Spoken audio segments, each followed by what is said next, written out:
Ricardo Quaresma es un jugador portugués conocido principalmente por haber transitado en un sinfín de equipos a lo largo de su carrera, y el cual no logró despuntar como se esperaba debido a su fuerte carácter y su regularidad, a pesar de su intachable calidad.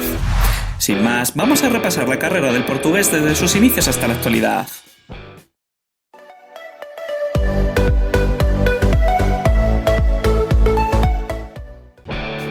Quaresma comenzó su formación en las categorías inferiores del Sporting de Lisboa y rápidamente sus cualidades lo fueron elevando hasta que, en 2001 y con tan solo 18 años, recibió la oportunidad de jugar en el primer equipo.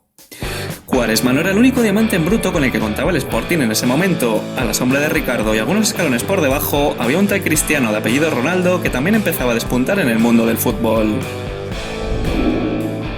Finalmente, el Barcelona se decantó por Quaresma y en el verano de 2003 fichó al portugués a cambio de 6 millones de euros. Aunque Ricardo demostraba tener una gran calidad, desde el principio tuvo problemas con el entrenador de aquel entonces, Frank Rijkaard, el cual señaló al portugués por su indisciplina y por su exceso de individualidad. La relación entre ambos se fue deteriorando cada vez más, hasta que en una ocasión la joya portuguesa dijo que no volvería a jugar con el Barcelona mientras Rijkaard siguiera en el banquillo. Ante esta situación, el Barça termina traspasándolo al Porto, incluido en la operación Deco. Quaresma fue duramente criticado durante su primer año en el club portense por ser egoísta y con frecuencia buscar un regate de más en lugar de realizar una acción más sencilla. Sin embargo, poco a poco comenzó a modificar su juego volviéndolo más colectivo y por tanto convirtiéndose en una pieza clave para el equipo. Sus grandes actuaciones tanto en la Liga Portuguesa como en la Champions despertaron de nuevo el interés de los grandes equipos de Europa. En el verano de 2008, Quaresma se convierte en jugador del Inter de Milán a cambio de 20 millones de euros. Ricardo comenzó jugando a un gran nivel siendo titular en la mayoría de partidos, hasta que una fatídica lesión lo alejó de los terrenos de juego durante un mes. Una vez recuperado, no logró adaptarse al esquema táctico utilizado por Mourinho y por lo tanto fue relegado al banquillo, lo cual le llevó a ser cedido al Chelsea hasta final de temporada donde apenas jugó. A la vuelta de la cesión, Quaresma siguió sin tener oportunidades en el club milanés y por tanto el equipo le colgó el cartel de transferible. En el verano de 2010, Quaresma se convierte en nuevo jugador del Besiktas a cambio de 7 millones de euros. A pesar de tener que luchar contra las lesiones en su primera etapa, Ricardo tuvo varias actuaciones espectaculares, sobre todo en Europa, lo que le sirvió para convertirse en el favorito de la afición. Finalmente, sus constantes problemas con compañeros, dirigentes y entrenadores por su actitud dentro y fuera del campo impulsaron su salida del club turco. En enero de 2013 se marcha libre al Al-Ahly de la Liga de los Emiratos Árabes.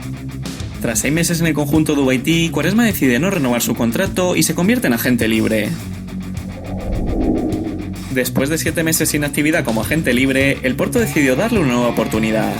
En el conjunto portugués, Quaresma pareció recuperar el nivel, y una de las actuaciones por las que más se le recuerdan fue por anotar un doblete al Bayern de Múnich en cuartos de final de la Champions League.